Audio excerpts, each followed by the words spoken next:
The notification popped up on my laptop screen at exactly 2:47 p.m. on a Tuesday that felt like any other Tuesday until it wasn't. New application, Senior Internal Communications Manager, Cordelia M. Alvarado. I stared at the name for a full 30 seconds, my coffee growing cold in the Santa Fe afternoon light streaming through my corner office windows. Cordelia M. Alvarado. My sister. The same Cordelia who 6 years, 4 months, and 18 days ago had created a family group chat poll titled, "Who's Gonna Fail at Life?" with my name as the only option. Actually, that's not entirely accurate. There were 10 family members in that chat. 9 of them voted for me. Only our cousin Paloma had refused, typing in all caps, "This is cruel and I'm not participating." I still had the screenshot. My hands moved without conscious thought, minimizing the application window and opening my phone's photo gallery. There it was, buried in a folder I'd labeled Evidence, a digital monument to the moment my family collectively decided I was destined for failure. The poll results glowed on my screen. Roscoe, 9 votes. The reasons they'd given still burned. Too quiet, too sensitive, no direction, college dropout who works at a bookstore. The irony wasn't lost on me that I was now reviewing job applications as the Vice President of People and Culture at Pinnacle Solutions, one of New Mexico's fastest-growing tech companies. At 25, I was the youngest VP in company history. I'd built our workplace culture from the ground up, designing systems specifically around psychological safety, empathy, and respect. Everything my family had shown me was apparently optional.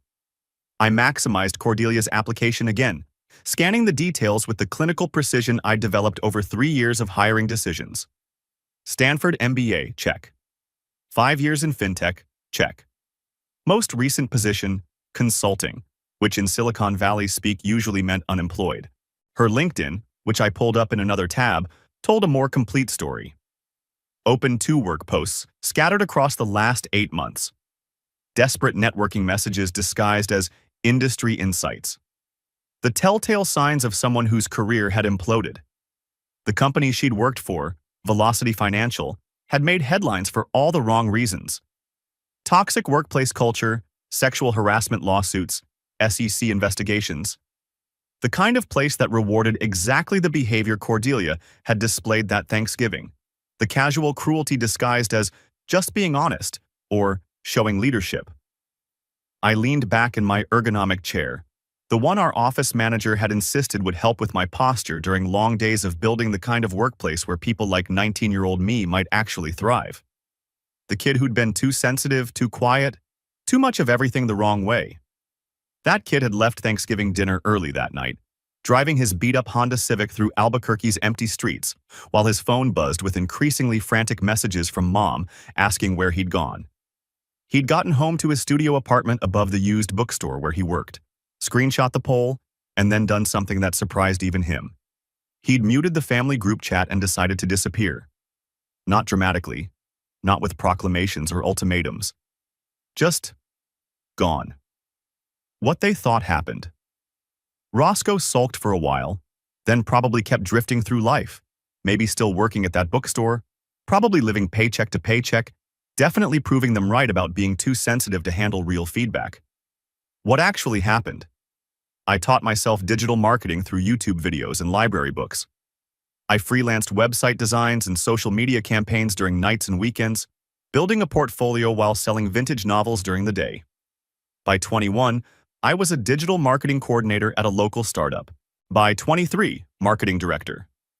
By 24, I'd moved into organizational psychology and employee experience, fascinated by the science of how workplace cultures either crush or cultivate human potential.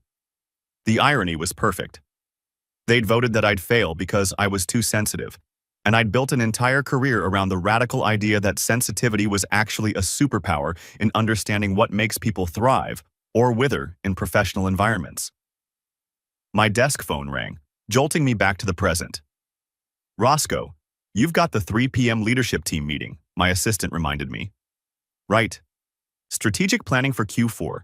The kind of meeting where I'd present data on employee engagement scores and retention metrics, where my insights on workplace psychology would shape decisions affecting hundreds of employees. I glanced at Cordelia's application one more time before heading to the conference room. She needed this job. That much was obvious from her desperate LinkedIn activity, and the 8-month gap poorly disguised as consulting. The old me, the 19-year-old who'd been humiliated by that poll, would have clicked reject application without a second thought. Sweet revenge, delivered with the same casual cruelty she'd shown me. But I wasn't 19 anymore. The conference room was already buzzing with pre-meeting energy when I arrived. Trevor, our head of talent acquisition, was scrolling through his tablet, probably reviewing the day's candidates. Sarah from finance was setting up her quarterly projections. Mike, our CTO, was sketching some new system architecture on the whiteboard with the enthusiasm of someone who genuinely loved solving complex problems. This was the world I'd built, or at least helped build. A place where being thoughtful wasn't seen as weakness, where asking questions was encouraged, where people could be professionally ambitious without being personally cruel. Every policy I'd advocated for, every cultural initiative I'd championed, had been informed by that screenshot still sitting in my phone.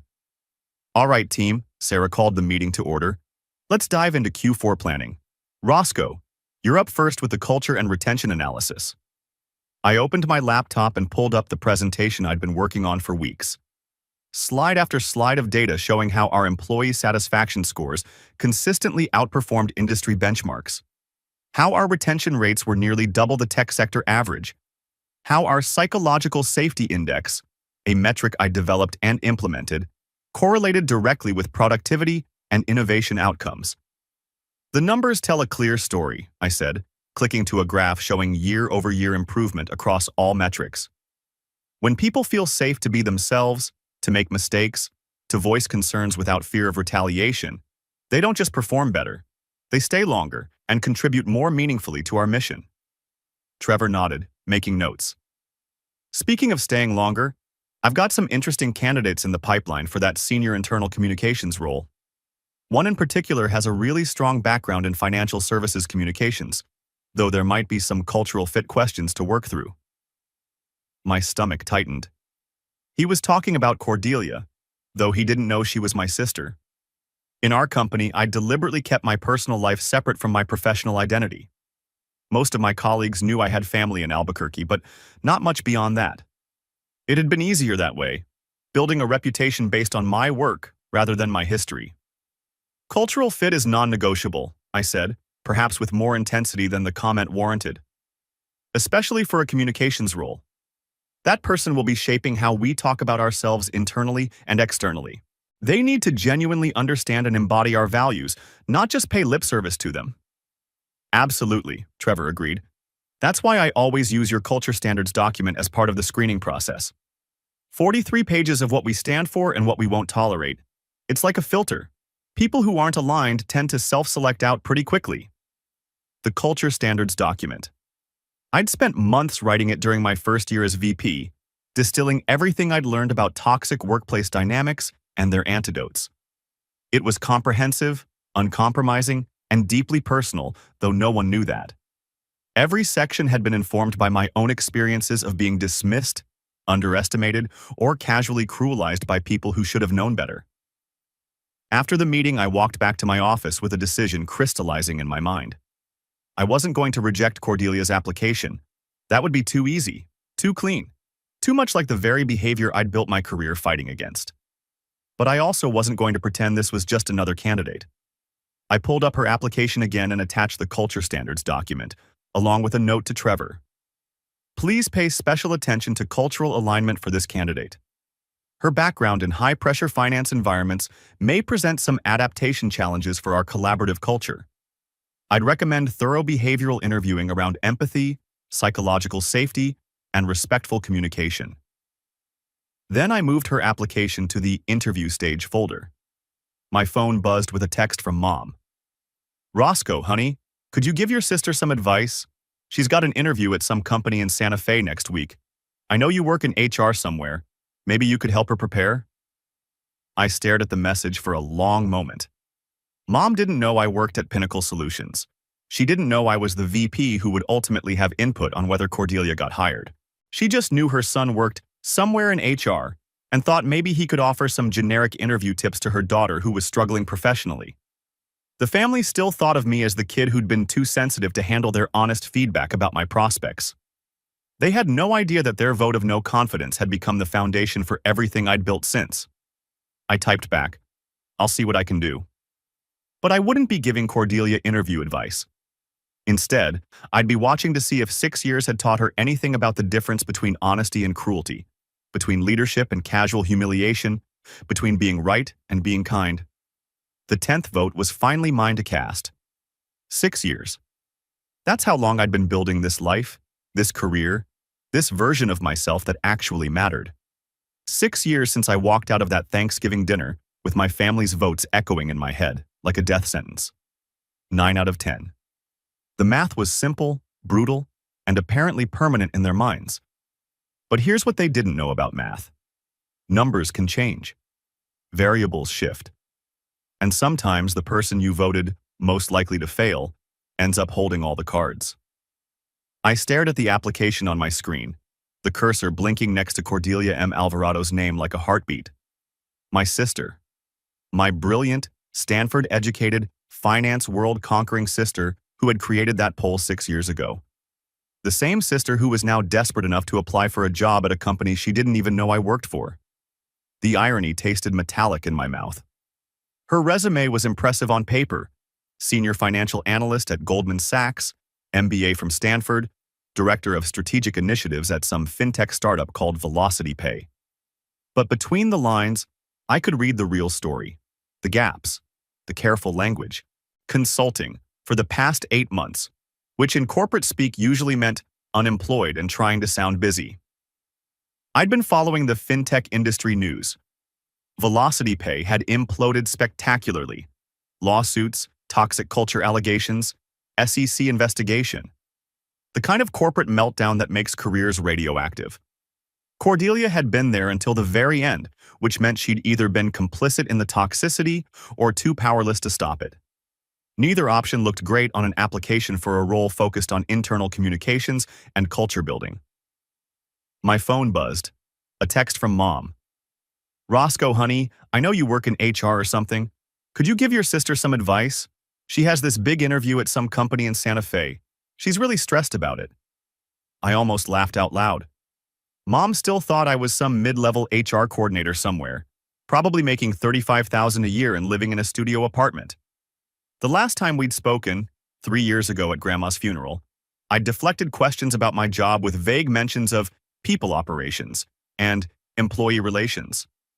It was easier than explaining that I'd become the youngest VP in Pinnacle Solutions history, that I made more than Dad's entire pension, that the too sensitive kid they'd voted most likely to fail was now responsible for the workplace culture of a 200-person company.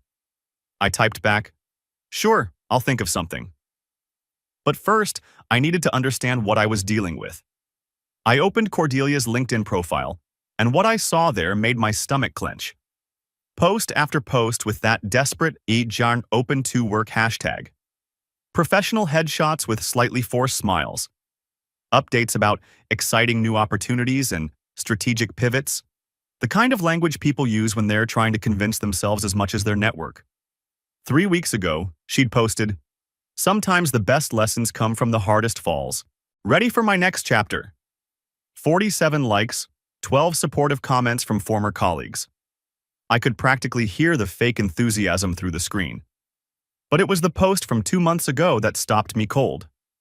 Reflecting on leadership styles that don't serve us anymore. Growth means admitting when we've been part of the problem. Leadership, Jotcher, growth, Jotcher, accountability. 89 likes on that one. Comments ranging from supportive to curious. Someone had asked what specifically she meant, and she'd replied, "I spent years thinking tough love was actual leadership.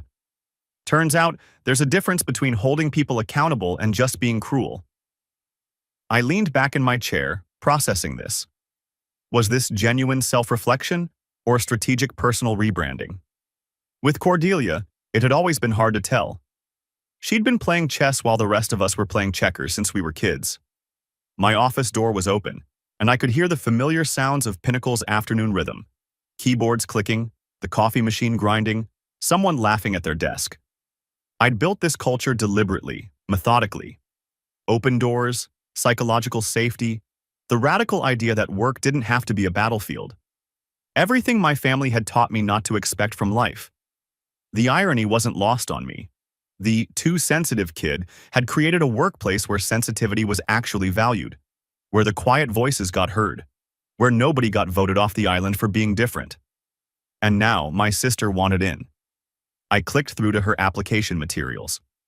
Her cover letter was different than I'd expected.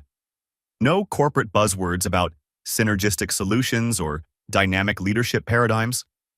Instead, she wrote about wanting to work somewhere that prioritized human dignity alongside business outcomes. She mentioned being drawn to Pinnacle's reputation for authentic culture building and psychological safety in the workplace. Those were my words. Phrases from interviews I'd given, concepts I'd written about in industry publications. She'd done her homework, but she had no idea she was writing to the person who'd coined half the terminology she was using. The strangest part? Her writing sounded genuine, vulnerable even. She talked about learning from past mistakes in leadership and wanting to contribute to workplaces where everyone's voice matters. I found myself wondering, was this the same person who'd created a family group chat poll asking who would fail at life? The same sister who'd laughed when I'd gotten emotional at movies, who'd called me Drama Queen Roscoe whenever I'd tried to express an opinion that differed from the family consensus. My computer pinged with a calendar reminder. Staff meeting in 10 minutes. I minimized Cordelia's application and gathered my notes, but my mind stayed stuck on the impossible equation I was trying to solve. How do you measure someone's capacity for change? How do you weigh 6 years of growth against 19 years of history? The conference room was already half full when I arrived. Trevor, my hiring manager, was setting up his laptop. He looked up when I walked in. "Hey, Roscoe. Quick question about that senior internal communications role. We've got some strong candidates coming through. There's one in particular I wanted to flag. Cordelia Alvarado. Her background's a bit outside our usual profile, but her writing samples are incredible. Really gets what we're trying to build here." I kept my expression neutral. "What's your read on her?" "Honestly, she seems hungry in the right way. Not desperate hungry, but like she genuinely wants to be part of something better. Her references are interesting too. I talked to 3 people who worked under her at her last company. They all said the same thing, that she changed dramatically in her final year there, became more collaborative, started pushing back on toxic policies. One guy said she literally saved his career by going to bat for him when leadership wanted to fire him for attitude problems." "That does sound interesting," I managed. "There's just one thing," Trevor continued, pulling up her file on his laptop.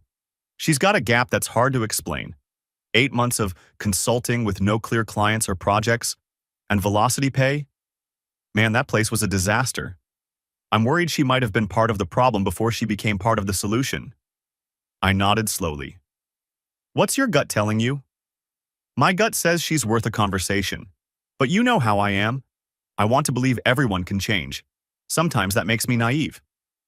"Schedule the interview," I heard myself say.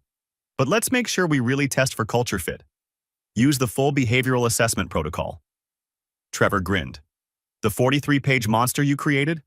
You really want to put her through that?" I thought about 19-year-old me, walking out of Thanksgiving dinner with my family's votes burning in my chest. I thought about the years I'd spent building something different, something better. I thought about the screenshot I still had saved on my phone, evidence of the exact moment my family had written me off. "Yeah," I said, "I really do." The elevator descended to the parking garage with mechanical precision, each floor number lighting up like a countdown to some inevitable reckoning. I stood there watching those numbers drop, feeling like I was falling through time itself. 26 floors, 25, 24, each one carrying me further from the conference room where I'd just walked out on my own hiring process, further from the moment when my sister's face had gone white as printer paper. The parking garage smelled like motor oil and concrete dust. My footsteps echoed against the low ceiling as I walked toward my car, each step reverberating like a judge's gavel. I'd parked in my usual spot, P1, reserved for executives. But today it felt like a mockery. VP of People and Culture. The irony wasn't lost on me that I'd built my entire career around creating psychologically safe workplaces. And here I was, running from the most psychologically unsafe conversation of my adult life. I sat in my Tesla for what felt like hours but was probably only minutes, staring at the concrete wall in front of me. The wall was stained with years of exhaust fumes and had small cracks running through it like fault lines. Kind of like our family, I thought. Hairline fractures that had been there so long we'd stopped seeing them, until one day everything just split apart. My phone buzzed. A text from Trevor. "Dude, what just happened? She's still sitting in there looking like she saw a ghost." I typed back, "Family stuff. Can you handle the rest?" "Of course, but Roscoe." I put the phone face down on my dashboard. I couldn't deal with Trevor's well-meaning questions right now. Trevor was a good guy, probably the closest thing I had to a best friend at Pinnacle, but he came from one of those families that actually liked each other. His biggest family drama was when his mom accidentally double-booked Thanksgiving one year. He wouldn't understand the weight of carrying a screenshot for 6 years. The screenshot.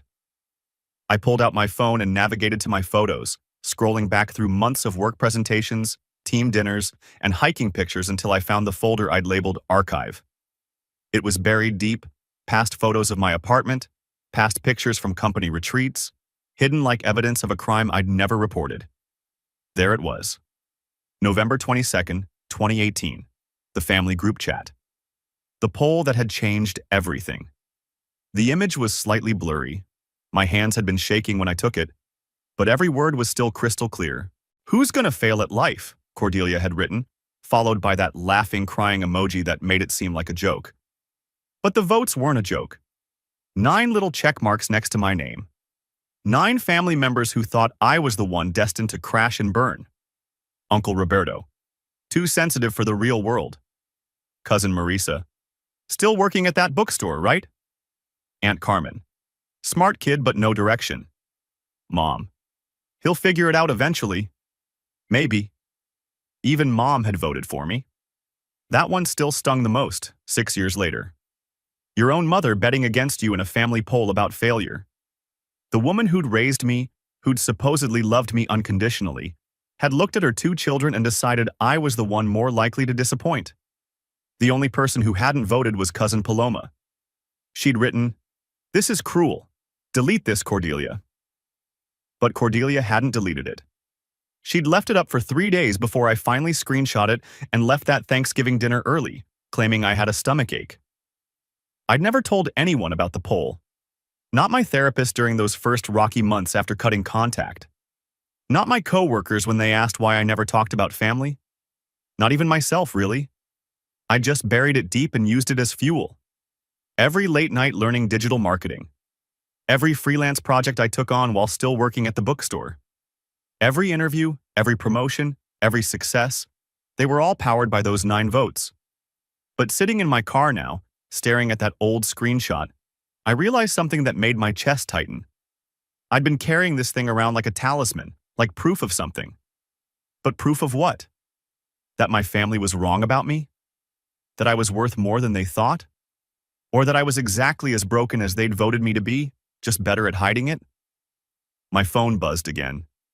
This time it was a number I didn't recognize, but I knew who it was before I even opened it. "Can we talk? Please? I know you probably don't want to, but I need to explain about the interview. About everything. I'm in the lobby if you have 5 minutes. Cordelia." I stared at the message for a long time. The rational part of my brain, the part that had built policies and procedures in corporate culture documents, told me this was a bad idea. Mixing personal and professional never ended well. I should let Trevor handle the rest of the process. I should maintain appropriate boundaries. I should protect myself and the company from any appearance of impropriety. But there was another part of my brain, a smaller voice that had been growing stronger over the past 6 years. The part that had learned to speak up in meetings. The part that had advocated for psychological safety and honest communication. The part that had built a career on the radical idea that workplaces could be better than the families that raised us. That voice was saying, what if she's changed? What if those messages Mom mentioned were real? What if running away from this conversation is exactly what the 19-year-old version of me would have done? And I'm supposed to be better than that now? I took the elevator back up to the lobby. Cordelia was sitting in one of the leather chairs near the reception desk, scrolling through her phone with the kind of frantic energy that suggested she was stress reading emails or LinkedIn posts or anything to keep her mind busy. She looked smaller than she had upstairs, more vulnerable. The power suit that had looked so sharp in the conference room now seemed like armor that didn't quite fit. When she saw me approaching, she stood up quickly, almost knocking over her purse. "Roscoe, Conference room B," I said, nodding toward the smaller meeting room near the elevator. "It's private." We walked there in silence. I could hear her heels clicking against the polished concrete floors, a sharp staccato rhythm that reminded me of our childhood home. Cordelia had always walked with purpose, even as a kid. Confident steps toward whatever goal she'd set for herself. I'd always been the one dragging behind, trying to keep up. Conference room B was smaller than the main interview room, with a round table instead of the long rectangular one. It was designed for difficult conversations, the kind where you needed to look each other in the eye instead of hiding behind formal presentations. I'd chosen it deliberately. We sat across from each other. The afternoon light coming through the windows cast long shadows across the table, and I could see dust motes floating in the air between us. For a moment, neither of us spoke. Just two siblings in their 30s, sitting in a corporate conference room in Santa Fe, carrying 6 years of silence. "I didn't know," Cordelia said finally, "about any of this. About your job, your success, I had no idea you'd built all this." I leaned back in my chair. "Why would you? We haven't exactly been in touch." "Because of me. Because of what I did." She was picking at the edge of her portfolio, a nervous habit I remembered from childhood. "The poll. I know you saw it. I know that's why you left that Thanksgiving and never came back." "You left it up for 3 days," I said. The words came out flatter than I'd intended. 3 days of family members voting on which one of us would fail at life. Like it was entertainment. Her face crumpled slightly. God, Roscoe, I was such a different person then. I thought I was being funny. I thought it was harmless sibling rivalry. I was 24 and working at Goldman Sachs, and I felt like I was on top of the world, and I wanted to... She paused, searching for words. I wanted to feel superior, I guess. I wanted to win at something, even if it was just a stupid family poll. "Congratulations," I said. "You won." 2 weeks passed like a held breath. Every morning, I'd check my email expecting Trevor's update about Cordelia's interviews, then spend the day pretending I wasn't thinking about it. The irony wasn't lost on me that I'd built a career on creating psychologically safe workplaces, yet I couldn't find peace in my own mind. My office overlooked the courtyard where employees gathered for lunch, their laughter drifting through the glass. I'd designed this space intentionally. Open, collaborative, the opposite of the sterile finance towers where Cordelia had learned to survive. Watching my team interact, I wondered if environments really could change people, or if we just became better actors. Trevor knocked on my doorframe Wednesday morning, his expression unreadable. "Got a minute to talk about the Alvarado situation?" My stomach clenched. "Come in." He settled into the chair across from my desk, the same one where I'd interviewed dozens of candidates, looking for signs of the empathy and emotional intelligence that made our culture work. "She passed all 3 rounds," he said, without preamble. I kept my face neutral, but my hands gripped the armrests. And, honestly, she was impressive, brutally honest about her past mistakes. When Sarah asked about her leadership style, she didn't give us corporate speak. She said she'd been a terrible manager who confused fear with respect, and that it took losing everything to realize the difference. The screenshot was still in my desk drawer, 6 years old now, the edges worn from my fingers tracing over those votes. 9 out of 10. Too sensitive. Too quiet. Gonna fail at life. Her references checked out, Trevor continued. 3 former direct reports, all said the same thing. She was difficult in her early years, but something changed her final year at the fintech. Started advocating for work-life balance, pushed back on unrealistic deadlines, actually listened in meetings instead of just waiting to talk. I stared at the courtyard below. A group of developers was debugging something on a laptop, heads bent together, collaborative instead of competitive. "What's your recommendation?" That's the thing. Trevor leaned forward. Everyone wants to hire her. Sarah thinks she'd be perfect for rebuilding our internal communication strategy. Marcus was impressed by her technical knowledge. Even Janet from HR said she seemed genuinely committed to cultural fit. But I need your sign-off. Conflict of interest policy, remember? You wrote it. Right? Another one of my rules, designed to prevent exactly this kind of personal bias from affecting hiring decisions. I'd been so thorough in building systems to protect people from the kind of favoritism and cruelty I'd experienced, I'd trapped myself in my own ethical framework. My phone buzzed. A text from Mom. Cordelia said her interview went well. She's so grateful for your advice about culture fit. You're such a good brother. Helping her prepare? The weight of the lie sat heavy in my chest. Mom still didn't know I worked here. Didn't know her son had become the kind of person who could determine her daughter's future with a single decision. The family still thought I was probably managing a small HR department somewhere. Certainly nothing important enough to matter. What would you do? I asked Trevor. If it was your call? He was quiet for a moment, studying my face. I'd hire her. But I'm not the one who has to work with her every day. I'm not the one whose family dynamics are about to get very complicated. Another text from Mom. She's been different these past few years. More thoughtful. I think therapy helped. People can change, you know. People can change. The fundamental belief underlying everything I'd built here.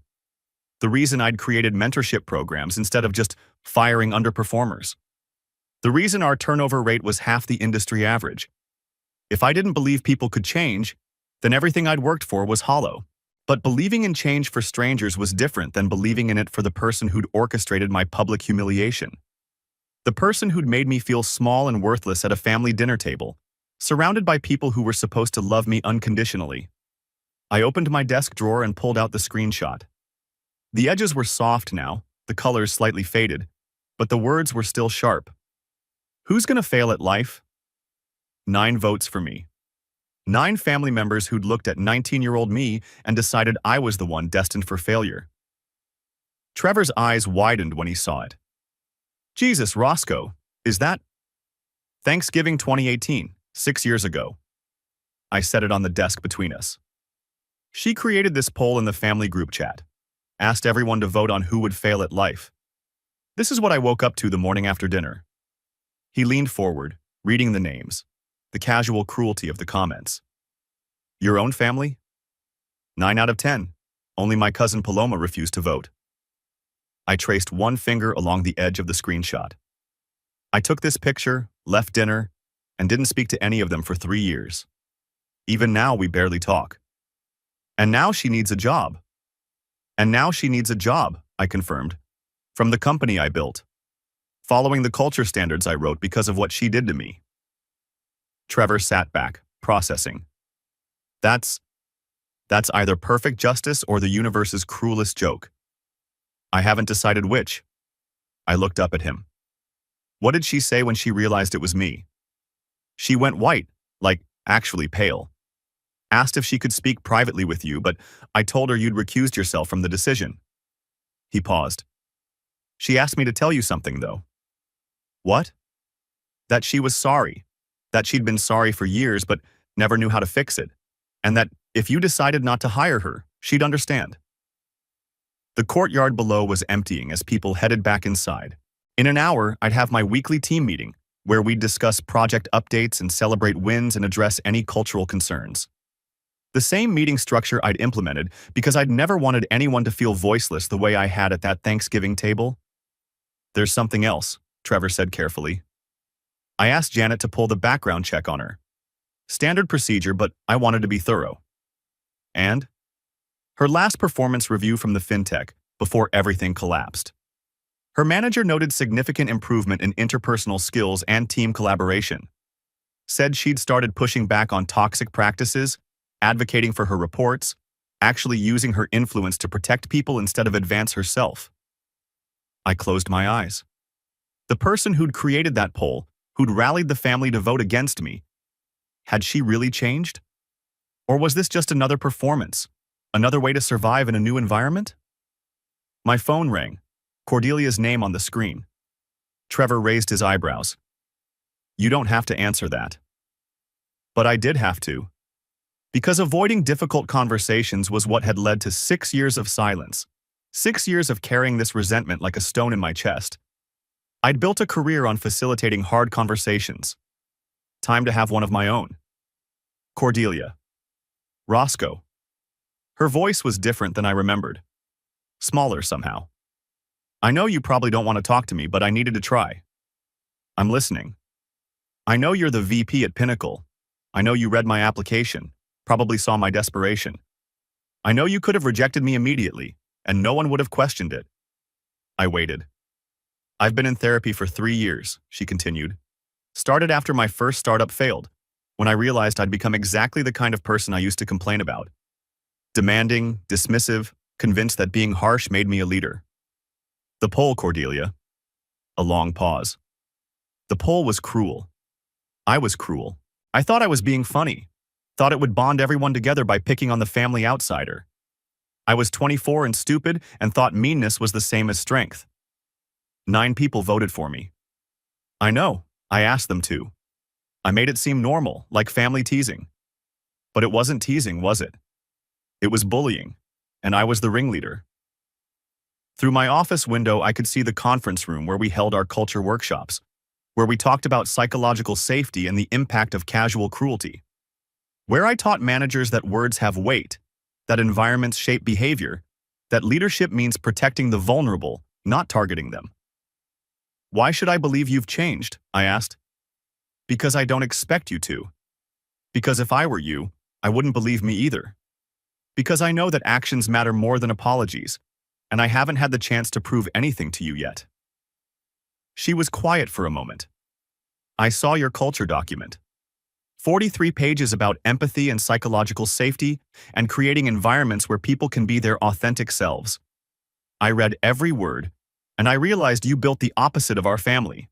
You created the workplace you needed when you were 19. The truth of that hit me like a physical blow. She was right. Every policy, every program, every cultural norm I'd implemented had been designed to prevent someone else from feeling the way I'd felt that Thanksgiving morning. I'm not asking for forgiveness, she said. I'm not even asking for the job, though I need it desperately. I'm asking for the chance to prove that people can change in environments designed to help them succeed instead of watching them fail. I looked at Trevor, who was pretending not to listen but clearly hanging on every word. At the screenshot on my desk, evidence of the worst moment of my life. At the courtyard below, where my team was building something better together, the decision isn't mine anymore, I said finally. I recused myself. Trevor and the hiring committee will make the call based on merit. But they need your approval because of the conflict of interest. Yes? So it is your decision. I stood up, walked to the window. Down in the courtyard, 2 employees were having what looked like a difficult conversation, but their body language was open, collaborative, working through a problem together instead of trying to destroy each other. If I approve your hire, I said slowly, and you revert to your old patterns, you'll destroy everything I've built here.